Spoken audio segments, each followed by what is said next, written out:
todo lo que es observado desde las perspectivas de las ingenierías ya establecidas aparece más claro y fácil, incluso los porqué de los premios y castigos o de las injusticias.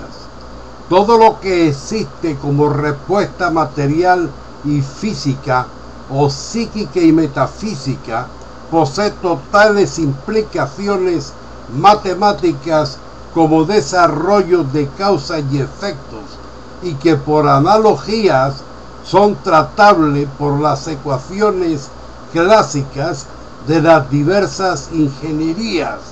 como cargas, deformaciones, contaminaciones y sustentaciones, que responden a los análisis del cálculo estructural, comprendido por los medios sólidos, líquidos, gaseosos o en forma de plasma, ya sean fenómenos políticos, sociales, ambientales, ecológicos, religiosos,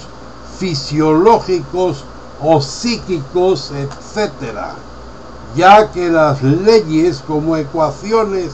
matemáticas controlan y regulan todo lo que existe